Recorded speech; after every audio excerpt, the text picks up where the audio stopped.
and welcome to another episode of Star Trek Discovery Pod, a sometimes funny, trying to be smart podcast covering all things new and classic Trek. I am your captain for this evening. Definitely not trying to call any Klingons into my yard, Myrriah Gossett. With me on the screen we have. And I'm your master of Vulcan shame, Paul Satajit. Yay! Clyde is on an away mission this evening. He will be back next week. As you all may know, if you've been listening to the pod, we have been rewatching Star Trek Discovery in preparation for its final season, which is coming in April 2024. This episode, we are going to be discussing Season 1, Episode 6, Lethe, Episode 7, Magic to Make the Sanest Man Go Mad, and Episode 8, Vis Pacem para Bellum. Just a couple of reminders, especially to folks who might be watching us live on the U of Tubes this evening. Paul, that's me. Paul. I'm Paul. What are some reminders we have? Some reminders. Hey, if you want to subscribe to our podcast, we're on Apple, Spotify, and YouTube. All links are at StarTrekPod.co. And if you love or like or tolerate our content, and you'd like to toleration, help, like a Vulcan would say, like, oh, I find your podcast adequate. But consider helping us on Patreon for just $2 per episode at patreon.com/StarTrekPod.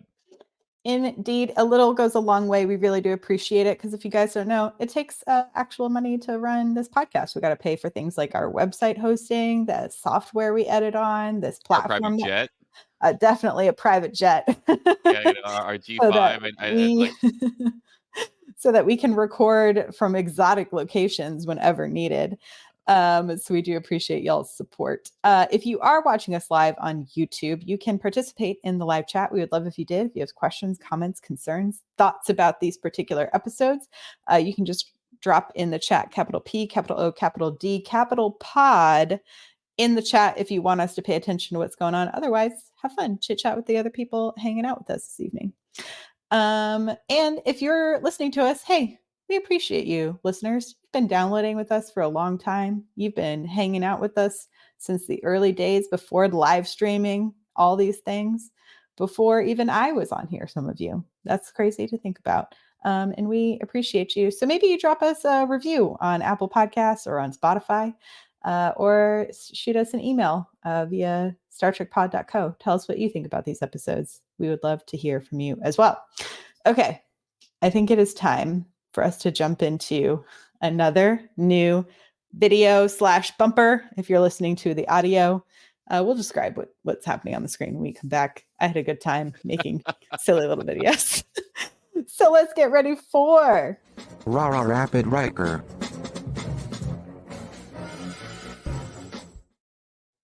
A Rapid Riker. Wow, you go. Describe that. What did we just see, Myrriah, for those who haven't seen? It was Boimler doing a Riker onto a saddle multiple times. There we go. Because sometimes it's just what you need is a rapid. Sometimes it's just a rapid Riker. Rapid Riker. Okay. Let's quickly these 3 episodes. Was there any big standouts for you? What was maybe your favorite of the 3? Some hot thoughts. Like my favorite has always been 7. Which is Magic to Make the Sanest Man Go Mad. Just because I'm a big fan of Rain Wilson as Harry Mudd. I think that's like inspired casting, and like for all of it, like a good time loop show. Like it's just very good, and the way they did it. This was the episode that goes like, oh, I can be down for this. Like, I was on the fence for the first 5 episodes. I take it back. 6 was pretty good too, but for the first 5, I'm like, I don't know where this is going. 6 was very good. I go like, oh, and then 6 got my how's it go? How's intrigue? It was the amuse-bouche of a better meal that you were looking forward to. Like 6 intrigued me, 7 got my attention. So I think, but 7 still, like it's a real classic episodic where like you can just remove it and it would be fine, but putting it in there helps, and like uplifts the rest of the serialized arc. Yeah. I think. Yeah, I agree. 7 to me is one that I consistently will go back and watch if I'm feeling it, because it is like, to your point, it doesn't feel like you have to know every piece of plot to enjoy that particular episode. I also enjoy Rainn Wilson's portrayal of Harry Mudd. I love, my favorite part though is when Stella shows back up with her dad in very, what to me are like such throwback costuming to like the TOS era, that I really appreciated it. So yeah, I think 7 of this 3 really stands out to me. 8 I really love because we finally got off the ship and we're doing some exploring. I love when we go on to different alien planets that we've decided. Perhaps like some strange new worlds? Some strange new worlds, if you will. We're discovering things. Those sort of things. But 6 is a big one because we do get the reconnection. I think it's like, I think for folks, if you were coming into Discovery and not knowing who Sarek and Amanda were, as soon as you drop the Spock, you kind of then have the full picture, right? Because to me, if you aren't as like deep into the lore of Star Trek, you at least know who Spock is. So you can kind of come to understand the importance, I think, of Michael Burnham within the fabric of some legacy characters. But yeah, let's go ahead and start with 6. We'll start with Lethe, which was directed by Douglas Arnikoski, which I just practiced and still messed up. Like Arnikoski, yeah. Arnikoski, and written by Joe Menosky and Ted Sullivan. This one we have, Sarek is injured, and we have the return and the kind of revisit about the Kacha sharing and the way that Michael and Sarek have a special relationship. That sounds terrible, the way you phrased it. You're welcome. But no, they can mind meld with each other across galaxies. They have a special connection in a he calls, what does he call her? My guardian, my ward. Like Robin, Batman. Yeah, I was just listening to a podcast where they described Robin as Batman's ward. But anyway, yes. And then we also have the kind of B plot of Cornwall coming and trying to be like, hey, Lorca, we used to hook up. I'm here to hook up with you again, but it's also to make sure you're actually a sane human being. Yeah, no. I think both are very good. Like both storylines. I think ultimately we see Lorca, and per his introduction, like you've never seen a wartime Starfleet officer. Like right. Even in Deep Space Nine, they're still just Starfleet officers who happen to be in war. But Lorca is like, I'm gonna kill them all. I'm gonna win. Sparta kind of person, right? And this kind of explains why a little bit more, I think.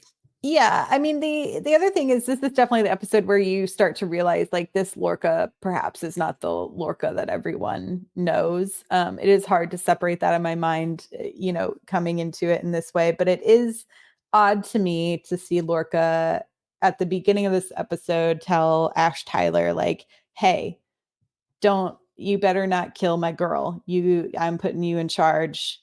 Bring my girl back. Kind of vibes, or don't come back, which is quite the declaration, I think. And then is that how you see it? Like, because I read it and I go like, oh,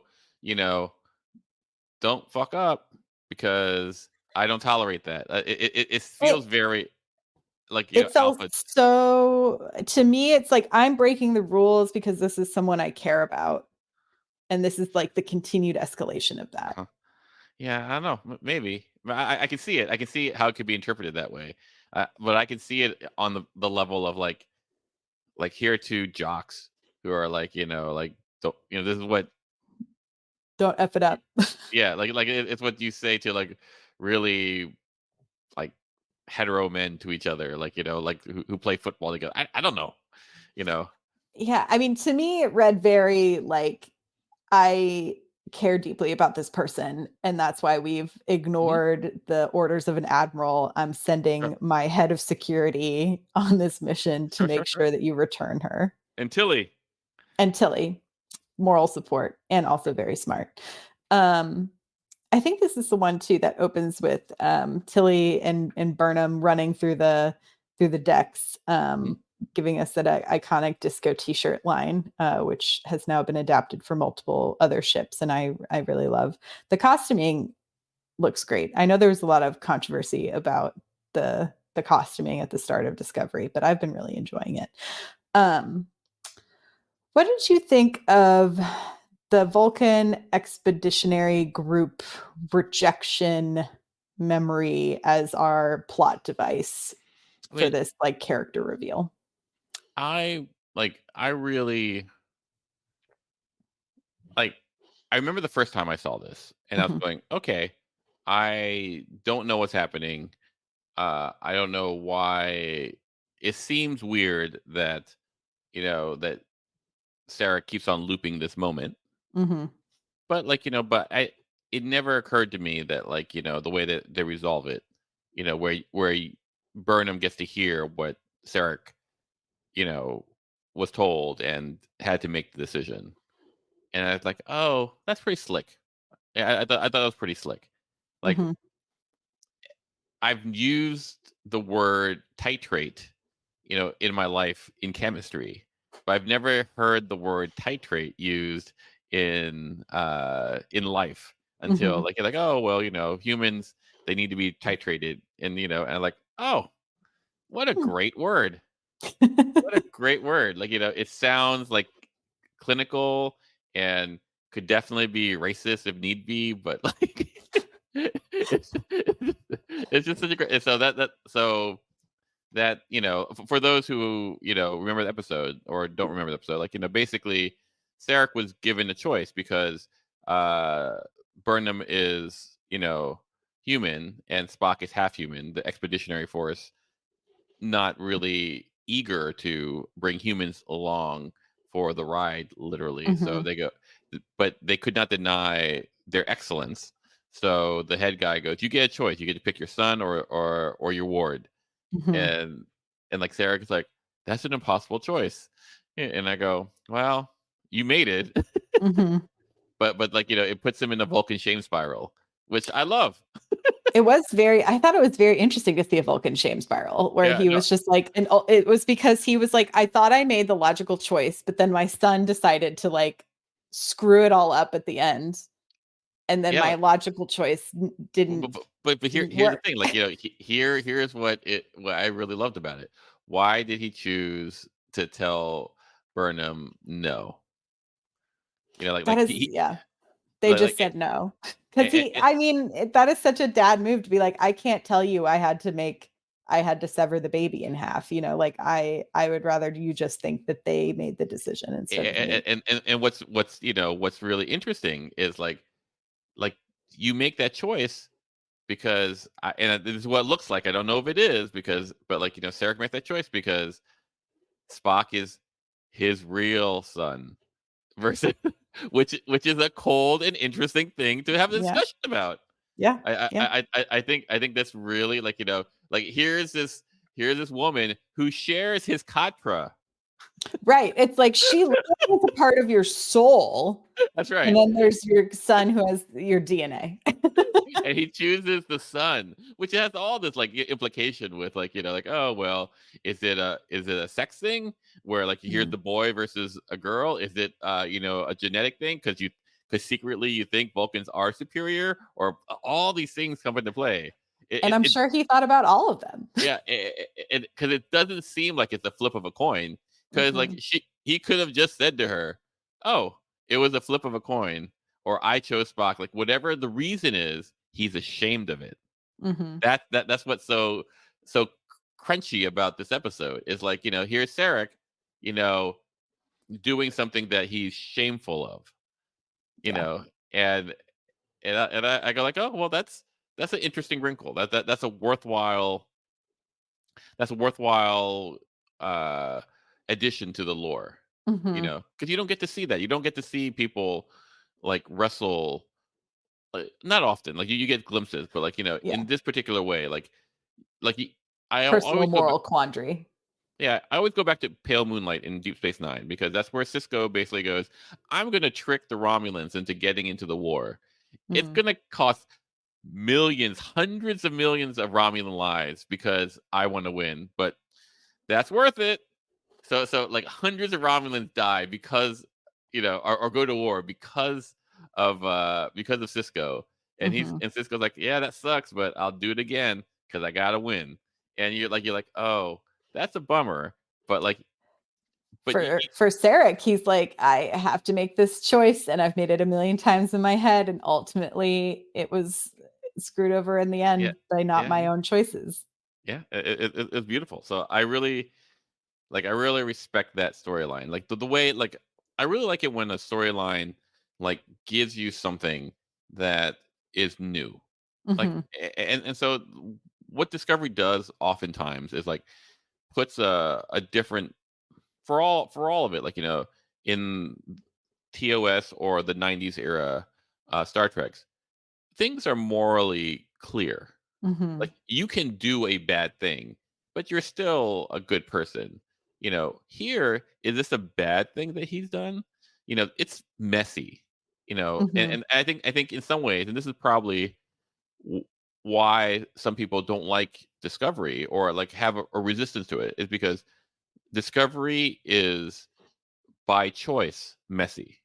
Yeah, it doesn't give you, it's a lot of gray areas Yeah, explored rather than exactly. keeping things very black and white. Yeah, so I thought this was like the an accessible messy point. Yeah, I agree.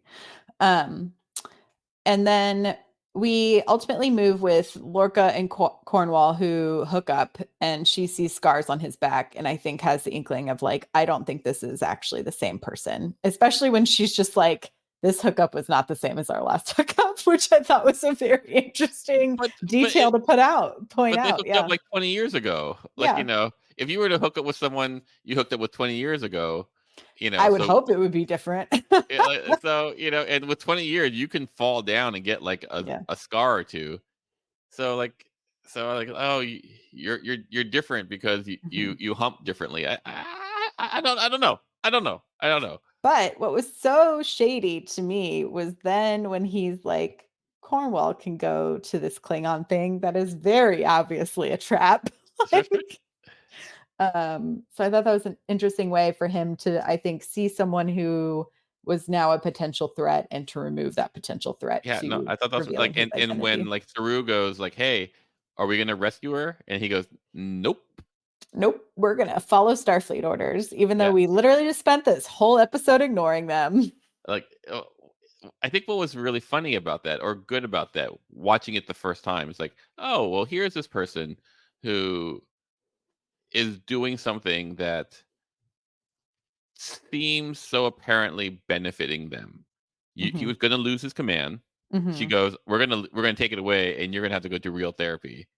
And and he goes like, "Oh, okay. I don't do that, please." hmm And and then And then when go see some Klingons. and then when that happens, like when she goes away and gets caught, he's like, "Well, I could save her, but maybe I'll follow the rules this time." But You she's know, been telling me I got to start following the rules. He's that's right. really That's right. just So listening to what she had to say. watching it without hindsight, I was going, "Oh well, it's an hmm interesting character. Like here's this person who's conflicted. He's willing to sacrifice this admiral in order to keep his command. That's how much he wants hmm to win the war. I don't know. He's like, spoiler Right. alert, bad guy, but hmm but I go like, oh well, here it is. Like here's this situation where you have a messy captain. That's Yeah. interesting. Like Speaking of messy captains, into episode 7 with Magic to Make the Sanest Man Go Mad, directed by David M. Barrett, written by Aaron Eli Collette and Jesse Alexander. Um, I thought it was so interesting that we go from an episode, which to me was Lorca showing us, the audience, how much he cares for Michael. And then in mhm. this next episode, we have Tyler, playing hollow deck with Lorca and then being like, just kidding, I'm gonna go after your girl. Like I'm gonna put on the moves at this party. I just thought that was an interesting little jump. Yeah, I mean, like all's fair in love and something. Yeah, that's true. But yes, I enjoyed this timey-wimey episode. I love the Gormagander. I thought that was like a funny kind of way to get him smuggled onto the ship. Um, and also just like I love when we interact with weird, strange space creatures. And the thing to me that was wild to watch was the multiple ways he decided to kill Lorca. Oh It yeah, was no, brutal. no, But yeah. yeah, Lorca, like I love the fact that Lorca was just a non-character in this episode. Hmm. It's Yeah, just, it was kind of nice to get to see Anthony Rapp really shine in this episode. yeah, I thought that too. I go like, oh, like he's a lot better with Tardigrade DNA in him. Yeah, You it know, is an interesting like shift in the personality, right? And Mhm. Tilly's been kind of pointing this out of like, hey, you're kind of swinging between like hippy dippy, all is love, and like extremely angry person. But this episode, we mostly just get hippy dippy, everything is great. Although at the beginning, uh when Stamets is trying to explain like the time loop to Burnham, like the first go, I was like, I don't know how many goes you've already had, so maybe you're just like tired of explaining this, but like I was like, just spit it out, my friend. Like you have a time limit. But obviously they got much better at playing telephone because by the end, that 30 minutes, they had a plan of attack ready. Yeah, no, Um, but yeah, I uh, thought the dancing scene was also very sweet between yeah, Stamets and Burnham.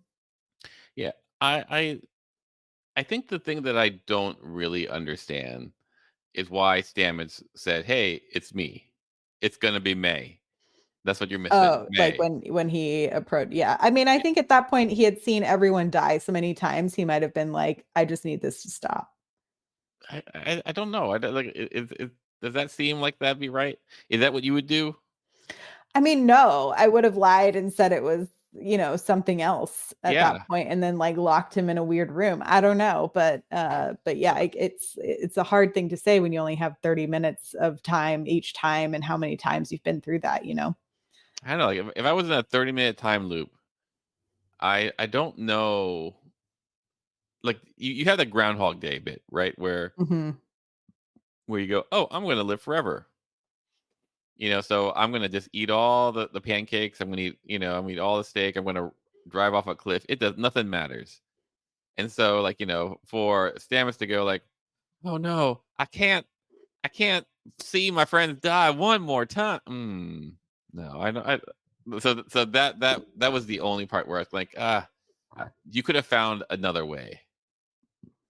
Like Yeah. it literally could have been like, like Saru or someone goes like, well, it needs Stamets to pilot this, and Stamets goes, no, crap. Like it could have Mm. literally been that. Uh, I don't know if Saru would have broken though. you could have had anyone do it, like anyone break. You That's know, true. But I think that's like, to me, that feels like a betrayal, to like an interpersonal betrayal for some reason, to me says more about a person than like a self-betrayal. And for some reason, I don't think of Stamets as like telling on himself as a betrayal to everyone, because I'm assuming that Stamets has thought a few steps ahead because of who he is. obviously not. Well, they did. They eventually did. No, the only reason why it worked out was because Burnham goes like, "Oh I'm crap!" going to self-sabotage. Exactly. I'm gonna dark matter myself. Hmm. So like Stamets didn't like. Yeah, it was. It's not my favorite. It's not my favorite part of a otherwise sparkling episode. Yeah. Yeah. Uh, Um, what do you think about, so this is sort of the first moments we're really seeing any kind of major chemistry points and interactions between Burnham and Tyler. What are your you thoughts can't about get off them? that, Ken. You can't get off that's your white hot center. Like, It's oh man, He's so hot. hot. I get it. So hot. Oh, she's They're hot hot, and people. he's hot, and they're in space, and it's cold, but they're hot. Yeah, it Mm, makes sense. You want to mm, gravitate to what's mm. warm. It's winter, it's cuffing Oh, oh, black season. alert, everybody. Yeah, I get it. I get Myrriah. Calm down. Take a shower. um, what do I think? I think it was handled very well. I think, like if I were really to be nitpicky, I go like, I don't know if I could like fall in love with someone in 30 minutes. But like, but I married my wife in 4 months from dating, so you know, Who are you to say? who am I to say? Like, like the minimum Uh, time is 4 months. That's the and minimum time. I don't think they fell in love. They only shared a kiss. I understand. I understand. But Yeah. like, but like it's like that super chemistry. But but I don't have like it's been a long time. I've been married for 20 years. So it's been a long time since like some strange person has come up to me and goes, "Hey, let's dance." Mm, I've never been in love, but I think I like you. Yeah. Oh, that's direct. Ooh. Ooh, I'm just sad I missed our first kiss. I thought that That's was such a smooth line. I was yeah. like, "Oh, I see you. I see you, Ash Tyler." Mm. Um, yeah, it was interesting to see how they are playing that. I also thought Tilly had some moves on the dance floor, and she was flirting up a storm with like T- half that bridge crew. Yeah. Tilly's a lush.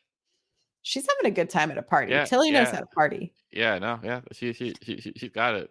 I can't remember now. It might have been in the very beginning of this episode, uh, or maybe the next. But there's a moment when Stamets comes out of the um mycelial chamber thing, and Sure. he says he says captain, and like looks at Tilly.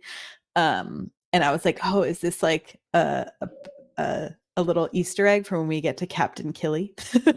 Kevin Gillies, my favorite character. Because he can see all of time and space in different dimensions. So I think that's possible. What did you think of the Stella twist at the end? I thought like it's not a twist to me in the Mhm, sense that like I knew that Harvey never wanted to be around Stella, mhm, is running from Stella. The fact that they called Stella and like, oh, her dad's an arms dealer, and like I think what I really like is like when Stella grabs his hand and squeezes it, and she goes, oh, he's under her thumb, like kind of, mhm. and I go like, oh, that's good, that's good. Yeah, I did like the outfits, although like what I really like about his outfit, the father's outfit, was like it was leather. and the cape. Yeah, so I thought that was hilarious. Um, yeah, I mean, in that way, I I like how should I say it in the best way? I like how they were making motions to like incorporate TOS into this. Mhm. Like Yeah, I was like the wrap up at the end felt very TOS of like we're turning you into your parents, mhm, like very kind of Scooby Doo ending in a way of like, oh, we've revealed the monster as you, and now you must face these like consequences for your actions. It felt very like, yeah, TOS in that yeah, way, and I enjoyed it. yeah. So it's good. Like I love only one timey story. wimey nonsense. Yeah, no, like it. I really like. I hate it when time episodes are dumb, where I go like, oh, this feels uninspired, but Mm, you're doing it because that way you don't have to change locations and it's cheaper. mm. And Like I a like cave episode, if you will. it's the cousin of the cave episode. Hmm. And then I appreciate that. That's fine. I like how this story was just one story. There was no Hmm. second storyline. It was just this, Yeah. and that's I enjoy that sometimes. Like, but normally I do prefer like probably a multi-story arc. Yeah, Eh, to me, it was kind of a like there was like the plot and then there was like the emotional story arc, right? mhm, Because we had the mhm, relationship, I think to me was the B plot. mhm. I will say though, like if you think of TOS, it's all there's no generally no B plot. It's just here's the adventure of the week, and we're gonna go do the adventure. So this feels like that. So I think Hmm. maybe in some ways the rhythm of the episode probably uh, has nostalgia bait for me. Yeah. Yeah, I would agree. Okay, moving into episode 8, see Vis Pacem para Bellum, which means to have peace, prepare for war in Latin. We have Tyler, Burnham, and Saru going down to Pavo, a seemingly uninhabited planet, which has a big crystal transmitter that's broadcasting the planet's vibrational frequency. We love crystals on Discovery. That was the other thing. We had time crystals. Time crystal or otherwise. Time crystal or otherwise. Meth, crystal meth, it's all there. All there. They've got that guy Heisenberg cooking it up for them. Right. But they want to use this transmitter to essentially make like a sonar to now detect all of these cloaking Klingon ships, which we had kind of in the cold open, where they're really having a hard time defeating these cloaked Klingon ships.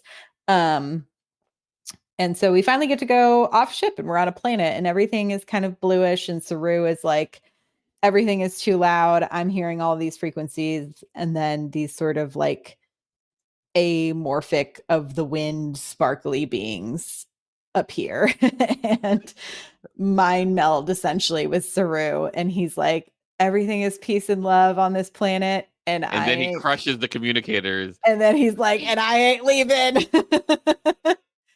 Yeah, there is a lot of like fun Doug Jones moments in this episode, some really interesting performance like pieces. And I think to me the other thing that sticks out is like Saru, they reveal that Kelpians can run, I think at like 80 kilometers per hour, and so there's a moment where you just see Saru like running after Burnham, who's trying to then use the crystalline transmitter without the permission of the Pavo. And we also get some revealing moments from Ash in this episode, where he talks about his desire to truly, like, I guess, get revenge in a way. And it's like one of those little drops, I think, of potential Klingon-ness that's happening here. Ash Tyler, Klingon in disguise. Yes. So they're, I think, dropping a few things here. And then we also have Cornwall, who is in prison with Laurel, kind of trying to find her place, with Cole, who's now taken over all of the Klingon thing, has been providing the cloaking devices to all of these ships. And she's just like, I don't like you, and I don't know if I want to be here. And so this is my question. This episode, I really loved Mary Chieffo's performance as Laurel in this episode, because we finally we've talked about this, Paul. Yes. But I thought it was an interesting performance, because I at points was like, I think you do want to defect and join the Federation, and not join the Federation, but defect and go to the Federation, because she's asking questions of like, what do you do with prisoners of war in the Federation? Oh, you don't kill them. She's essentially like, oh, I won't go die without honor. If I defect, I can go and maybe wait out this war and figure out what I want to do from here. Because she's like, I'm not down with this Cole person. But then she has this big fight and seemingly kills Cornwall, is what it's like portrayed as at the end of this episode.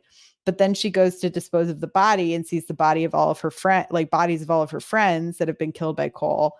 And so I think, I can't tell if the twist is at the beginning for her of like, I'm ready to leave, or if it's at the point where she sees the bodies. Yeah, no, it's tough. Like, I don't think you can know. I don't think you can know. I think that's like, she's a master spy. She comes from the house of master spies. Mm-hmm. And so like part of being a master spy is being inscrutable. Yeah. And I think she plays the line well. Yeah, no. Like it is one of those things though. Like I don't want to come back to it, but like, at the end of episode 2, where she goes, here is the master plan. And then like, like all I'm seeing is like, man, your master plan sucks.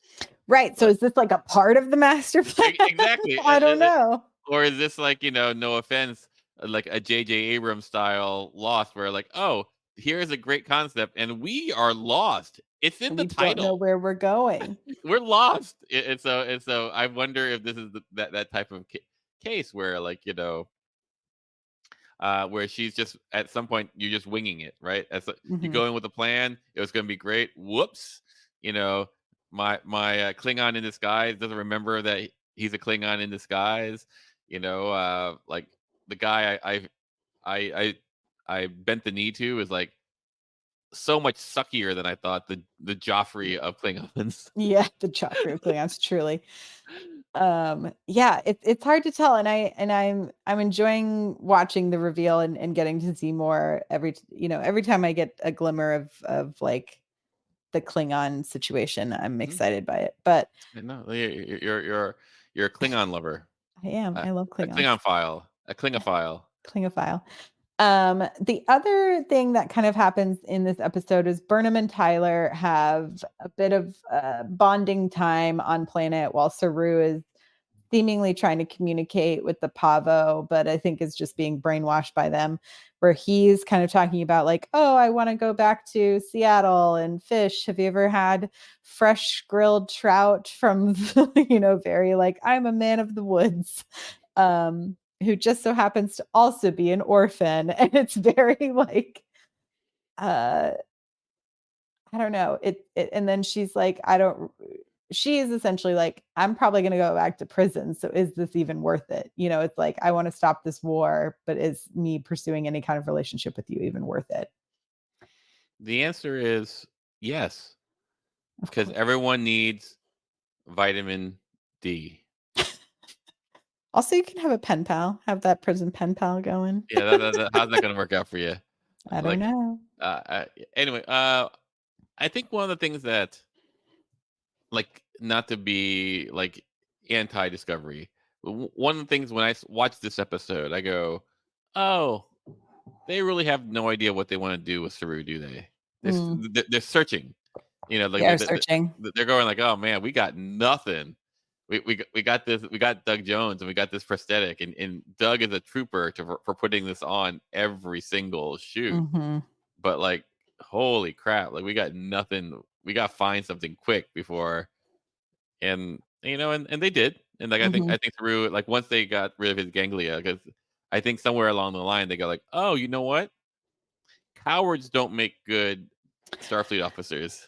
And, this was kind of that first glimmer, I think, of maybe where they want to take him, right? Because he does reveal in sickbay at the end, him and Burnham are having kind of this moment, and he tells her about how he's never lived a day not being in constant fear until he was on that planet and in harmony with the planet. And so it was such a great way to reveal so much about that character in like, I am constantly second and third guessing every choice that I make because of this innate fear that I have as my species, because of this ganglia, because of the way that he's lived his life and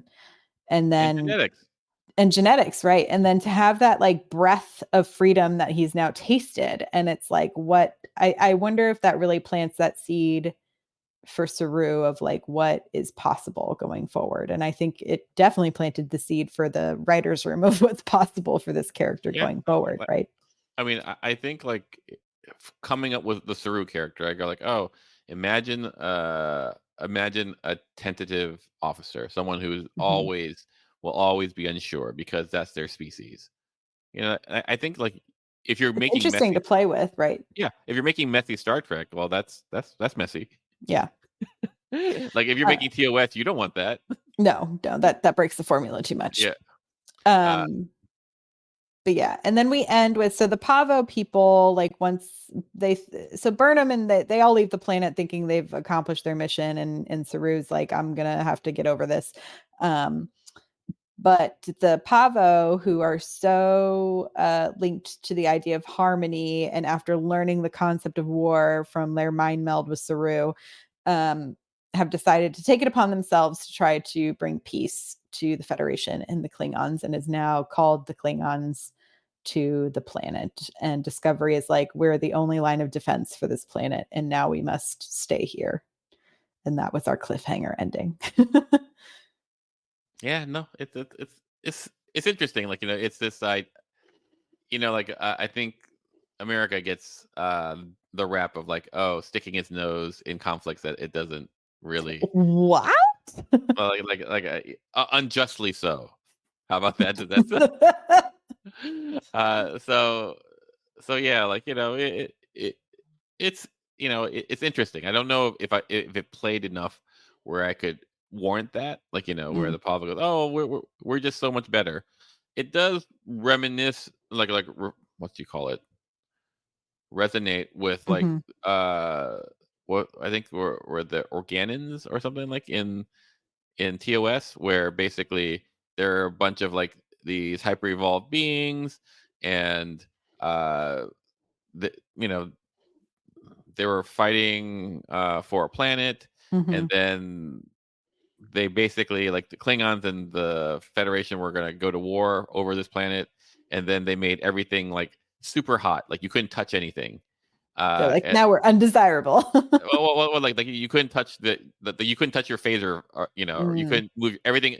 All the Federation, all the Klingon Empire was paralyzed, and they go like, you will not play anymore. We will set the rules. interesting. And like Very Q-like of them. and part of that, the aftermath is, we're going to see who deserves X, Y, and Z by how well you terraform this one planet. Hmm. And that one planet is where the grain that the Tribbles ate. It's the Tribbles is the sequel to that episode. Oh, yeah. Now I'm Interesting, huh? remembering. It's all coming Interesting. together. It's all It's coming all together. It's it's like all it. coming back to me now. That's right. Right. Yeah, I guess like the triples just always stand out so much more in that series of episodes, but that is true. It's the grain. That's where that starts. Because that's Riley why they have all Viticali, of it. invented by a Russian, according to Chekhov. Hmm. And Kirk's most famous line: "Does everyone know about this wheat except for me?"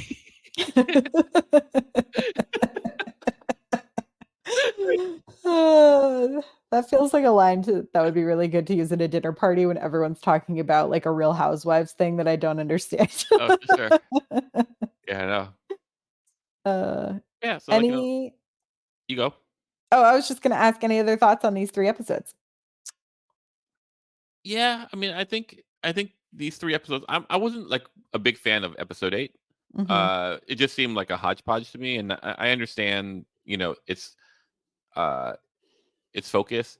I always say that, like, when you're shooting something, if you want production design and you don't have money, you go shoot Go in the into woods. Yes. Shoot in the woods, because, like, you can't make the woods any sexier, but like it gives you a base level, production. So, like, there's Saru. Here's my gazelle humanoid running around in the woods. Mhm. Boom. There you go. Looks Okay, great. We're gonna just turn all the green blue. that's right. Here And it you is. never know, these are the woods outside of Toronto. That's right. Here, Star Trek Flash. Great. Great. uh, Yeah. but I think like 6 and 7 really are pivotal episodes for me to enjoy Discovery. I don't think I was on board until then. Like, in retrospect, I see what they're doing much earlier now, but I couldn't appreciate it at the time. Yeah, it is interesting. I went back because I was like, "Oh, I feel like I need, like, to actually read someone's, like, really fresh take of this." So I went back to, Den of Geek, who I usually enjoy, their reviews. I think they do a good job and are usually pretty fair, on a lot of these. And what's interesting is of these 6, they only gave 3 out of 5 stars versus 7 and 8, they gave 4 out of 5 for each of those. So I thought that was interesting. Mostly they were like excited we finally got off the ship for 8, which I think I share in some of that sentiment. Sure, sure. Um, I think I think in the end, like, 6 is a very nuanced episode. I think you mhm, can just go like, oh, here, but like the ramifications of what it is for Burnham, for Sarek, for basically human Vulcan relationships yeah. are, here's the Vulcan who is most in present day hand reaching across the aisle to go like, oh, Mhm, we can do this together, only to find out, but I still look down at you because you're still human, right? mm. It And is interesting. you suck, right? We're still better. So it's like a little, Yeah, uh, it was, it's interesting because to me, I think the reason it got a lower rating in my mind is because it's the episode that has the most connection to legacy characters, and I mm, think for a lot of people, watching Discovery and it not matching up with what they wanted with the legacy characters created a lot of dissonance to me. Sure. No, but, I can see that. But I have no problem with it. Yeah, I think it's good. I mean, like Discovery always does a few things that I go like, huh, that's a weird choice. Like in episode 2, like, oh, there is this space fungus growing on the ship. I as the only pilot should probably go out and scrub it off while these prisoners kind of just sit here. Oh, there she goes, just floating around in space. I guess she got knocked off. I guess we're gonna die. Like, never in any of Star Trek they go like, do you have to manually scrub space fungus? Well, I think it wasn't a fungus. It was like a bacteria or something. It eats electrons. I think my point is made. I know what you mean, but maybe it just wasn't an advanced enough ship. Remember, this is early days. That's right. It just looks fancy and new. Yeah, except for they have the most powerful drive. It's a special ship. It's one special ship. With technology that even the Borg, 200 years later, have not considered. Yeah, because they never assimilated it. There you go. It all worked out. It was gone before they encountered. That's how smart Sanest is. He's such a genius. Yeah, he got it. He knows what he's doing. All right, y'all. Thank you so much for joining us. If you were here live, thank you for listening. If you are hanging out with us in the audio feed, we will be back next week to talk about episodes 9, 10, and 11. And we'll also be live streaming again. You can check us out on YouTube. Join us. We'd love to hear from you. Chit chat with us. It's a good time, especially our West Coasty peoples. I feel like this time frame works out well for y'all. You can find, rate, and review all the links to everything and more at StarTrekPod.com. You can join us over on the Patreon. There are watch-alongs happening over there. And I know we are going to be putting together some bonus episodes as well this month now that the holidays are over. Thank you, Karen, for helping run our X. We're also active over on Instagram at Star Trek Pod. We will see you all next week. Live long and prosper. Bye-bye. Live long and prosper, everyone. I mean it.